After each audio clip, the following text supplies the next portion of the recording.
Hi Scorpio, welcome to April. This is Teresa from Tarot by T. And before we get into the cards, I want to tell you what's coming up this month astrologically. So we have Mercury moving into Taurus on the 4th, a full moon in Libra on the 6th, Venus will be moving into Gemini on the 12th, and then we have a solar eclipse in Aries on the 20th at 29 degrees. Mercury then, on the 21st, will move retrograde in Taurus until May 14th. So we're dealing with eclipse and Mercury retrograde this month. Fun. It's going to be fun. But let's see what the cards have to say to Scorpio. What does Scorpio need to know about love and relationships for April 2023? What is coming up for Scorpio, April 2023, in terms of love and relationships? What does Scorpio need to know about love and relationships?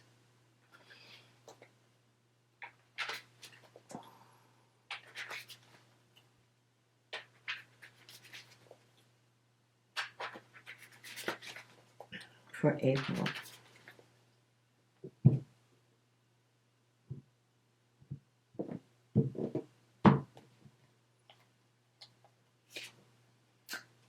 The King of Swords, the Two of Swords, the Seven of Wands, the Nine of Cups, the Tower,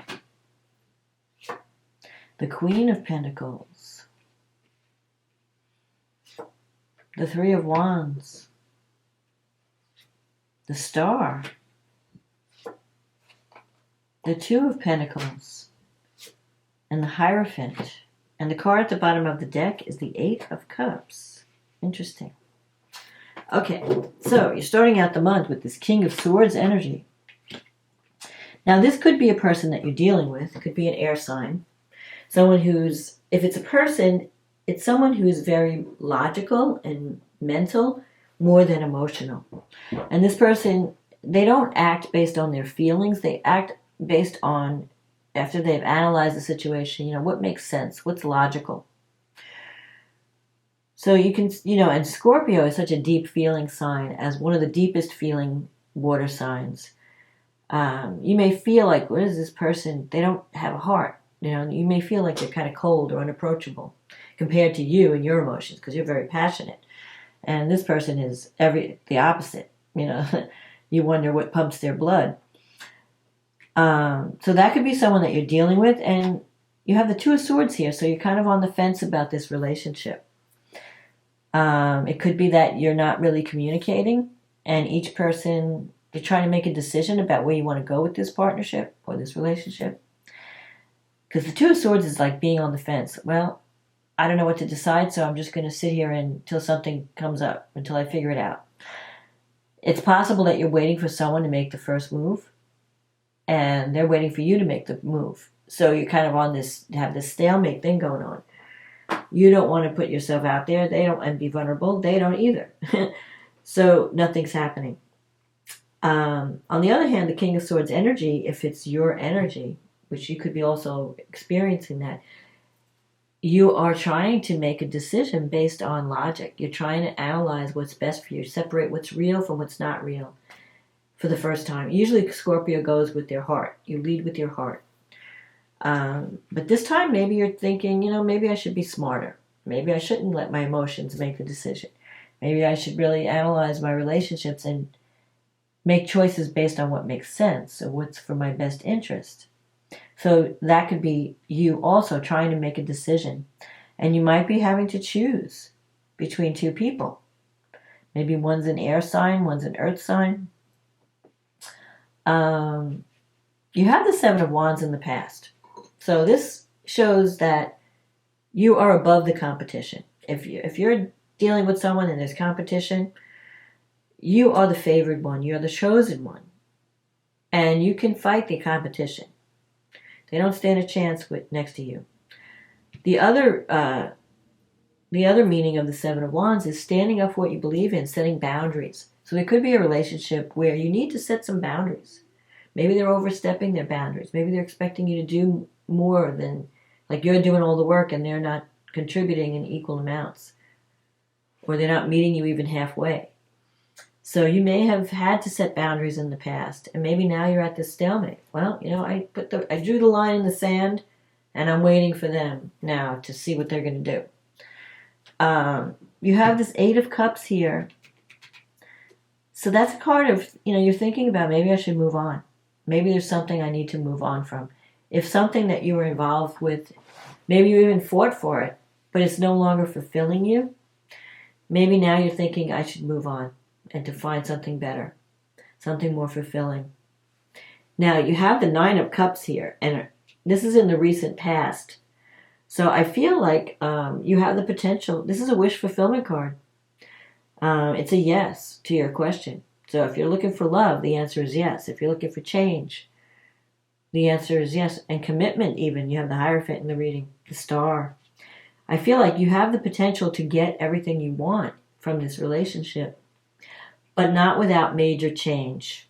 Why? Because here's the Tower.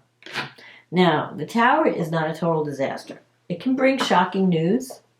It can bring sudden change, sudden things. Everything seems like it's like a tornado.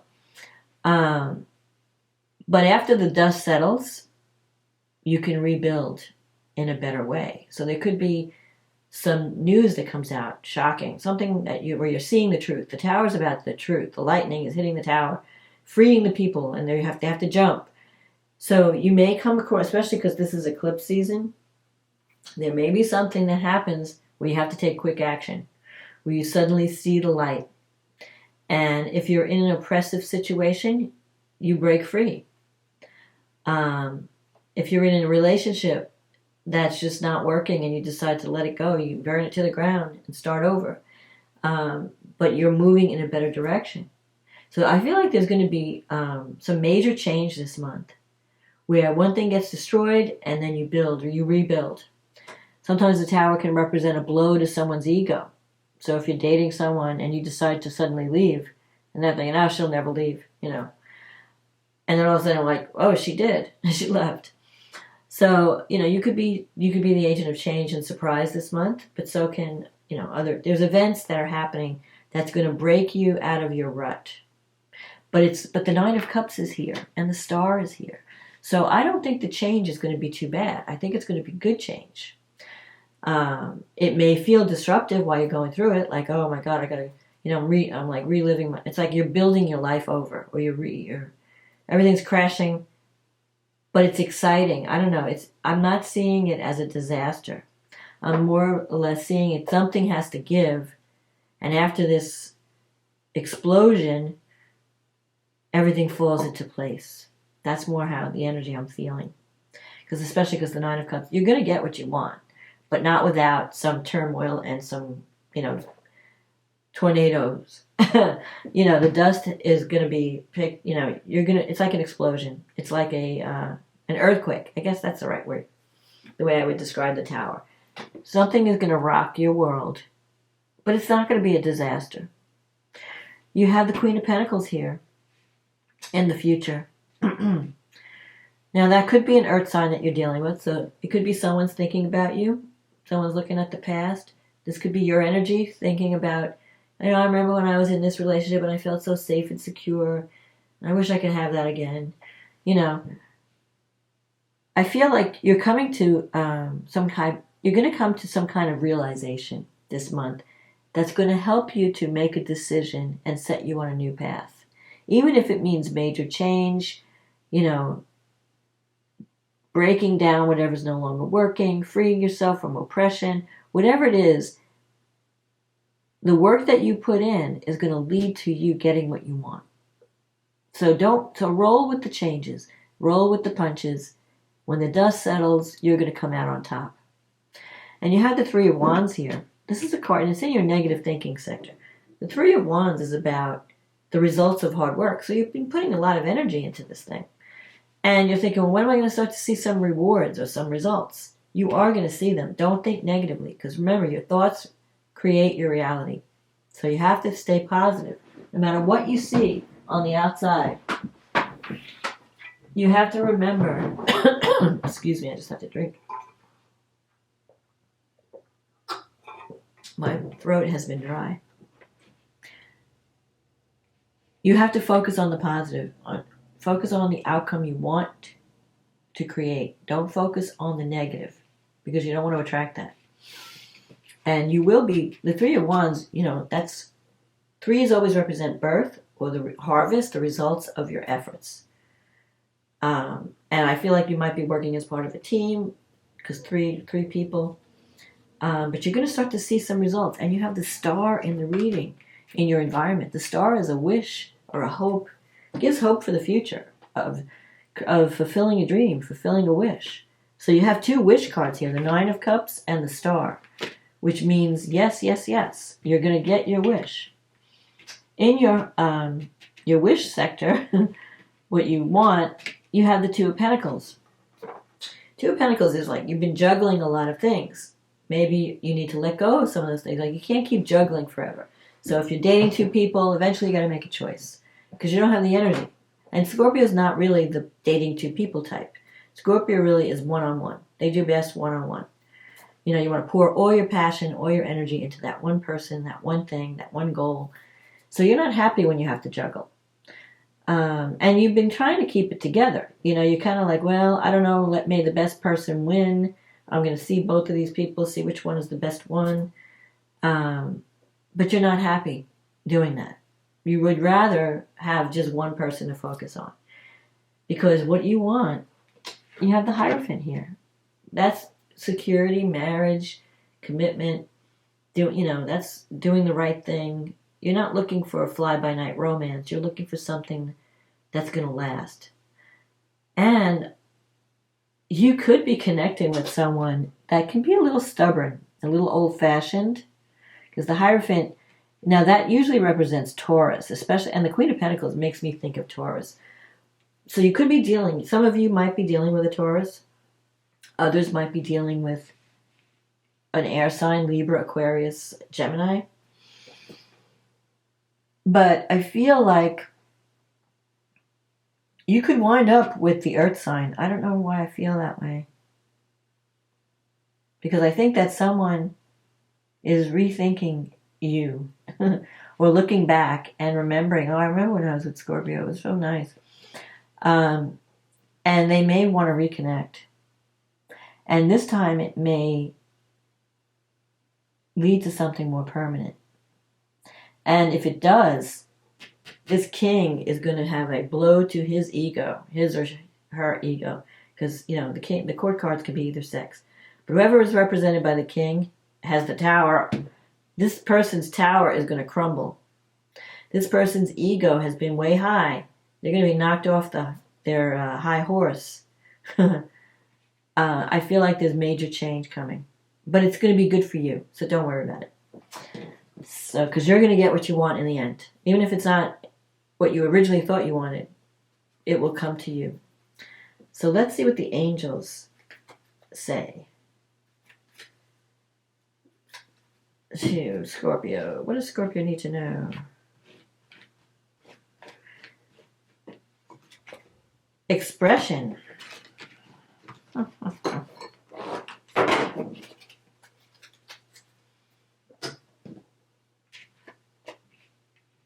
Express how you feel. Clearly, lovingly, and honestly, without fear or judgment. Say it exactly like it is. All will heal when you express to others how you truly feel. Trust in the power of life to guide you and heal all concerned. Self-expression is liberating and healing. I think that's good for you, Scorpio, because a lot of times Scorpio keeps things in. You want to be strong. You want to be seen as strong. You don't like to be vulnerable. But sometimes you have to in love. You have to show the soft side of you. Yes, I know that you can deal with anything and you can survive anything. You're a survivor. You're the phoenix that rises from the ashes. But sometimes it's okay to let your guard down and to tell someone how you feel. So try that. It might work in your favor. So let's see how the astrology is working for you. So you have a full moon in your 12th house this month. And the Sun and Jupiter and Chiron are in your 6th house. The 6th house is the house of work, your work environment. It's also health. The 12th house has to do with psychological issues, things that are hidden. If there's anyone who has been working against you, like the 12th house is hidden enemies, hospitals, prisons, areas of confinement, nursing homes, but also psychological blocks. You know, where have I been holding myself back? Where have I been sabotaging my success? And I think it has more to do with that than, like a lot of people say, hidden enemies, you know, like you have somebody behind the corner with a knife. No, that doesn't always happen. But anyway, if you do, it would probably be a Libra. But anyway, this full moon is going to show you what you need to see about your psychological health. It's going to reveal what's been hidden. About work matters, because the 6th house has to do with work, even health. So it's your mental health, your physical health, and your work environment are all going to, like whatever's been, if there's anything been hidden from you, it's going to come up now. Now the good thing is, you've got the Sun and Jupiter in your 6th house. Jupiter brings opportunity and expansion and optimism and positive energy. Chiron, that's the wounded healer. So you may have some wounds to heal around your job. You know, do I feel good enough? Am I worthy? Have I been sacrificing too much because deep down inside I don't feel like I'm good enough, so I have to go the extra mile, do even more than everybody else just to prove that I'm worth it? Maybe you have to look at that. Maybe you have to stop sacrificing too much. Maybe you have to set some boundaries with people. Like, hey, I've done enough for you. You know? I mean, if you keep doing things just to be loved, you're not a human doing, you're a human being. And you should be loved no matter what you do. So if you've been bending over backwards for someone and overdoing it just because you want their approval or you want their love, maybe it's time to say, no, I'm not doing that. I'm going to do what's good for me, what's healthy for me. And if I'm giving all this energy and I'm getting nothing back, why am I doing it? Why are you casting your pearls before swine? That's that. Mercury has moved into your 7th house, and Venus is already there. And Mercury is sextile Mars in the 9th and Saturn in the 5th. And Mars is trining Saturn. So here's the thing, okay? What does all this mean? You have an opportunity right now to really connect with someone on an intellectual level, to have some romantic thing happen, to create something that's stable. Saturn represents commitment and stability. It's in your 5th house. So that means you're either going to make a commitment to your children, if you have any. If you want children, you might be working extra hard to get pregnant. If you want romance, you might be dealing with someone where there's an age difference, or where there's someone who's really more mature, maybe reminds you of a father figure. Whoever you're connecting with, it has the potential to be long-lasting. And Mars is in your 9th house, so your energy is about travel, long-distance travel, higher education, getting out of your comfort zone, exploring new worlds, maybe even connecting with people of a different culture than you, someone that, you know, brings new ideas, new ways of thinking, maybe even a new belief system your way, challenges your belief systems in some way. With Mercury in the 7th, you could meet someone that you have a good communication. You know, you could sit and talk all night. Mercury can sometimes bring, you know, that's Gemini or Virgo energy. So it could be that you're dealing with someone with that. Venus is there, so could be Taurus energy. Mercury is conjunct the North Node, though. So Mercury is telling you need to speak up in relationship. The North Node wants you to feel safe and secure in your relationships. So if you're with someone that's not making you feel that way, where you feel like, I don't know where I stand with this person, it's time to talk about it. Now, all this Taurus energy, you know, as a Scorpio, especially Scorpio rising, your ideal partner is a Taurus because Taurus rules your 7th house. So if you're connecting with a Taurus, there's potential there for it to go the distance. And especially because the North Node is there, there's karma. You have like this karmic connection with this person. You may feel like, wow, when I met this person, I felt like we knew each other for years, like I've known him for life, even though we just met. It's that kind of energy. Venus in Taurus is sextile Uranus in Pisces in your 5th house. This is a very romantic connection. So you could meet someone or realize your feelings for someone at this full moon. Like, yeah, you know what? Sometimes you need time to get used to someone, but something could strike you like, wow, I really think this person is sweet and magical and could be my soulmate. You can have like these magical feelings for someone. Just make sure with Neptune, you're not overly like seeing someone through rose-colored glasses. Pluto's just moved into your 4th house, so that's going to bring major change to your home. You might be making either moving, breaking down, rebuilding. Maybe you're building a new home for yourself, or you're renovating the current home to make it more what you want. Mercury is in your 7th, and it's squaring Pluto. So you could have some power struggles in a relationship that revolve around home, where you put your, like if you're living with someone, you could be dealing with a bully. Like you may want to make some changes, and they're like, no, I don't want that. Or, so there could be power struggles, manipulation. Be aware of that and don't fall for that. Don't let anyone bully you, and you don't be the bully either, or maybe the person that you're dating doesn't like where you live, or I don't know, there could be something with the family conflict. Maybe your family is not too happy with this person.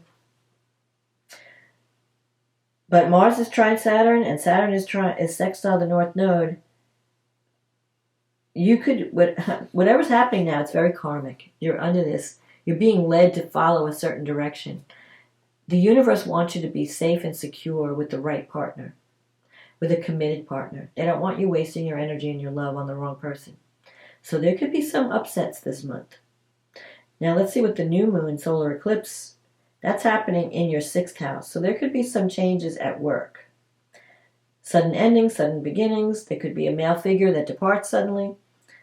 But you have Jupiter in your 6th house. That's your guardian angel. That's your protector. Jupiter is bringing you luck and abundance. So if one thing ends, something new will begin. So you might like walk away from one job and find a brand new job that pays more.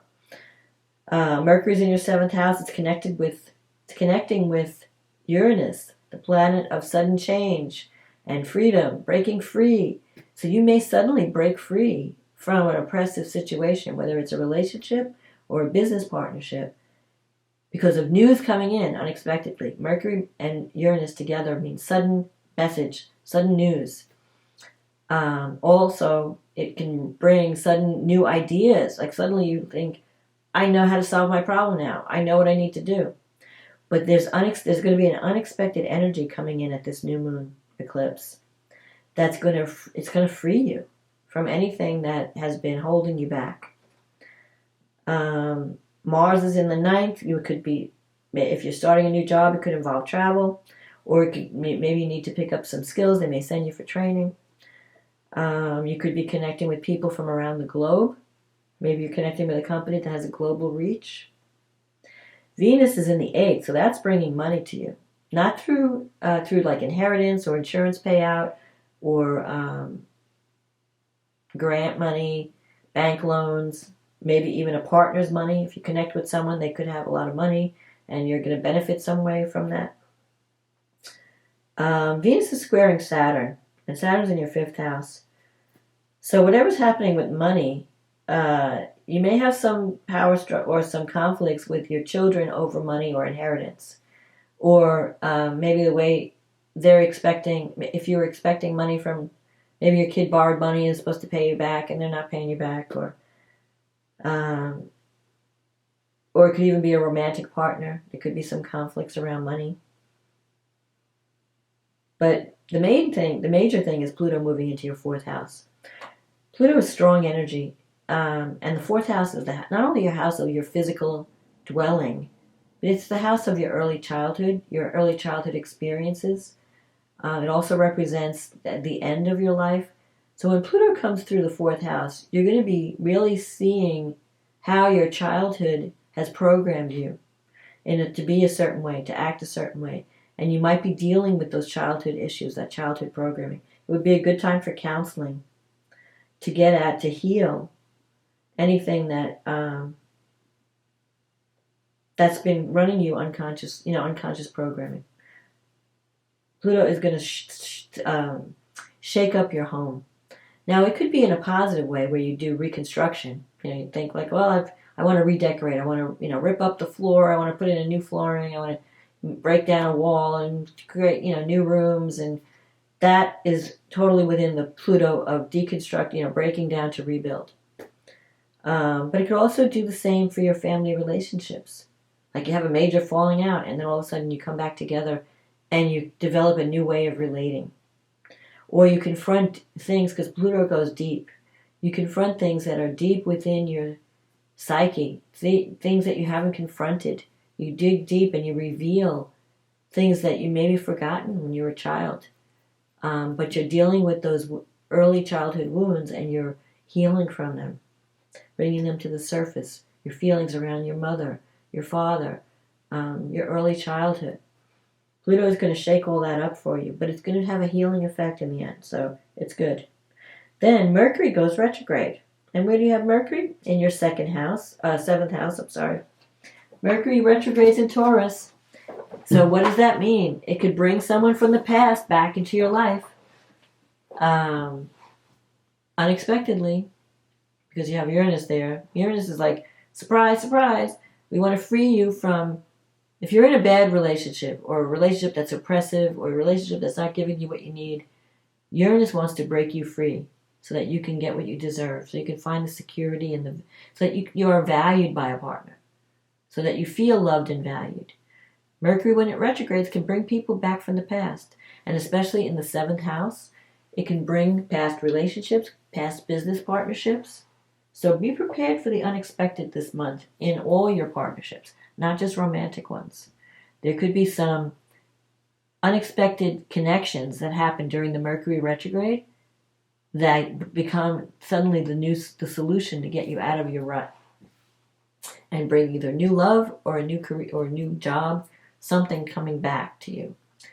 So when Mercury is retrograde, it's really a good time if you're looking for a new job, redo your resume, update your social media, do whatever you have to do. It's a good time to go back to something in the past and rework it, redo it. And it could be a success the second time around. Even a relationship. Maybe something didn't work out the first time, but now you're going back to it, and it can work out the second time around. So be prepared for the unexpected with Mercury and Uranus coming together. You might be shocked. You might get a call out of the blue from someone that you never expected to hear from. And all of a sudden, here they are. And it just changes your whole world. So I don't think the Tower is negative, especially with this eclipse happening in Aries. It could be some sudden changes, but I think ultimately it will be for the best, because you will no longer be wasting your energy on what's no longer serving you. And it will free you to form the right kind of partnership and the right kind of work environment. So that's my forecast, Scorpio. I hope you enjoyed this reading. If you did, click on the like button, click on the subscribe button, leave a comment. Let me know what's going on in your world. This is a general reading, so it may not apply to everyone. So if you want a private reading, click on the link in the description box. It'll take you to my website, and I will go get you on the schedule. In the meantime, thank you for supporting this channel. If you're new, welcome. Hope you're enjoying the videos. I appreciate everyone's support. I wouldn't be here without you. Have a wonderful April, and be prepared. Surprise, surprise. And I'll talk to you again next month. Okay, bye now.